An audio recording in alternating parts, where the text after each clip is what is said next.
Valve has decided to introduce a new ranking system into the competitive circuit, and in its current state, this change makes it incredibly difficult for new teams to rise through the rankings to be able to compete in anything meaningful. This could create a Tier 3 hell, where new rosters could get stuck for months before being able to participate in even a single Tier 2 tournament. Such an option is frightening for organizations who might start being hesitant to invest in new rosters as the risk has dramatically increased. Not only that, the newly introduced Valve Regional Standings, or VRS, lacks full documentation, which creates further drama. Tournaments have already had their rank status revoked, and multiple big teams have signed petitions asking for change, both due to the difficulty of progression, but also due to the challenge of even attempting to understand the system. My plan for this video is to lay out the core problems with the state of VRS in February 2025, and talk about the possible solutions. I'd like to preface that I'm actually excited about the ranking system, and have strong beliefs about being good for the future of CS. But in its current state, it is undercooked, so let's look at why. At a high level, one of the main roles of VRS is to constrain tournament organizers to only invite teams in the order of the ranking. This also applies to closed qualifiers. Only highly ranked teams can be invited. The only way for an underdog team to compete in a VRS tournament is to fight through an open qualifier. And this is where we've come up against the first problem. Open qualifiers are dying out.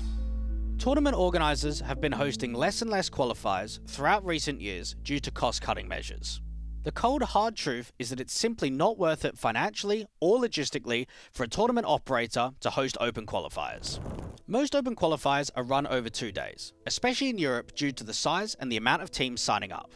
The TO has to find a platform to run the qualifiers, i.e. Faceit, Challenger mode, etc. They need an admin team on standby to resolve any issues that a team or player is facing, like changing servers or using a match medic for round restores. From an organizer's perspective, scrapping open qualifiers will allow you to purely invite teams that will bring you more of a brand and a larger viewership. This effect is strongest for smaller organizers who work on tighter budgets, and that is precisely the problem. Those are the tournaments that have always functioned for a battleground of rising talent in the Tier 2 scene. Also, they would offer enough points for teams to progress and cement themselves into Tier 2. Let's take CCT for example, one of the leading Tier 2 tournament organizers of recent years. Between 2022 and 2023, they hosted 48 online events. 47 of them had open qualifiers.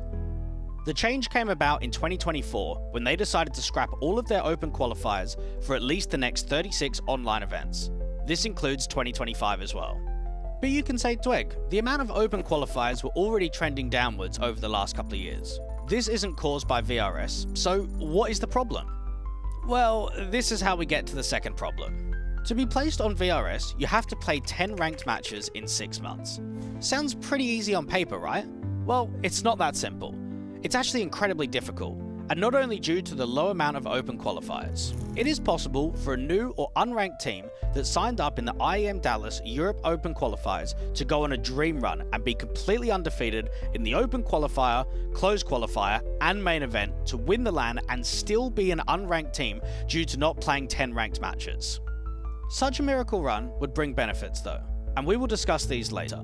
But my point here is that even such an incredibly unlikely run wouldn't get the team ranked, which is insane.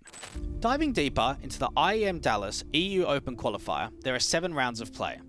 Round of 512, 256, 128, 64, 32, 16, 8, win that, and you advance.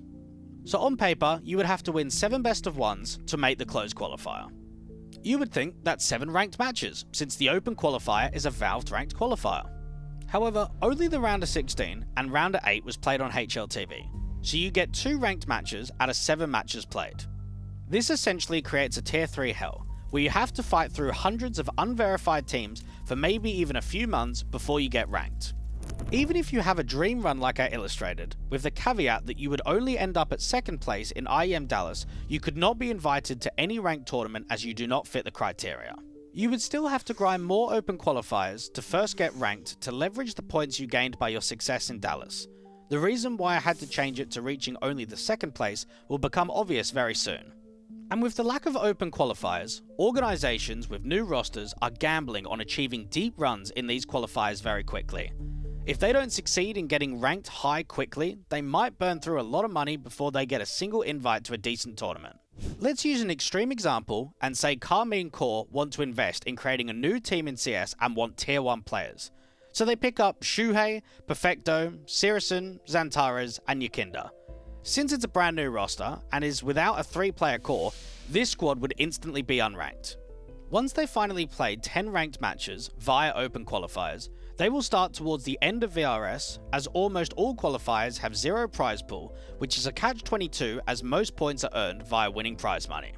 Extrapolating this further, because they are lowly ranked towards the bottom of the VRS, they are going to struggle to get invited to any events, as VRS requires TOs to invite accordingly to the ranking from number 1 all the way down until all spots are filled with teams that accepted the invite. They have to again compete in open qualifiers, which likely leads to closed qualifiers, which leads to main events, which finally have at least some points for you to progress. Now you can see how much time it will take and how risky it would be for even a team full of tier 1 players. Using that, you can probably imagine how smaller organizations will look at the risk profile. All of this could make them pull out and drop their CS teams, which would severely impact the grassroots talent development and slowly suffocate the tier 3 scene. Evidence of this has already occurred. Just 2 weeks ago, Endpoint dropped their entire CS roster and have stated that they are open to sign or build other rosters when the time and opportunity is right. Endpoint have historically been a well-known name in the tier 2 landscape, but if they are the first to go in 2025, who is going to be next? Alright, I actually left out one key aspect of VRS, the Wildcard Invites. These in theory could have a positive impact, but definitely not in their current state. Simply said, a tournament that has 8 or more teams in the main event can offer 2 wildcard invites, which do not have to be ranked. Sounds great, right? Well, it of course isn't that simple, as there are 2 criteria, one of which the team has to satisfy despite not being ranked. Either the team has to include at least 3 players who played in a top 8 ranked event within the last 12 months, or the team needs to have won a tier 1 event in the last 12 months, like IEM Dallas for example. As you can see, the criteria is very strict, potentially causing teams to reconsider picking up rookie players. We can already see the consequences in the decision of NIP deciding to swap out one of their youngest players, Arostos, for Jax to satisfy the first criterion together with Snappy and Shush. Since then, Snappy has voiced his frustrations with the issue of the new system on Twitter, which was one of the first sparks for this discussion. So, what are the solutions? What is the best outcome possible for all of these tier 3 teams? Multiple teams have already written an open letter asking for changes, one of which was simply asking for more documentation surrounding its current state. The only way to understand the system is by interpreting the code published on GitHub, which requires technical skills. Not only do teams struggle to understand VRS, we have seen multiple tournaments get their rank status revoked due to incorrect invites. Personally, I believe there needs to be increased coverage by HLTV in open qualifiers and smaller ranked events like Epic LAN. This means playing 10 ranked matches would be easier to gain. I would also like to see a decrease in the requirement of ranked matches played to something more reasonable like 5 matches. And also the wildcard invites to maybe only require 2 seasoned players and a top 4 placement in a tier 1 tournament. I believe Valve needs to set a minimum requirement for open qualifiers for each tier 2 online event. While there is no incentive for TOs, if it's forced by Valve, they will have no option but to comply. What do you all think? Have you got a different opinion on what solutions can be made? I don't doubt that this will be solved. The building blocks for something great are definitely here, and if the vision behind VRS works out, it will cement CS as a meritocratic esport. That is a noble goal that should be supported. And while it's obvious that growing pains are going to occur, Valve needs to do more. Hopefully this video can serve as a platform for discussion surrounding this topic. But mainly, I hope that you enjoyed. If you did, consider liking and subscribing, and I'll see you in the next video.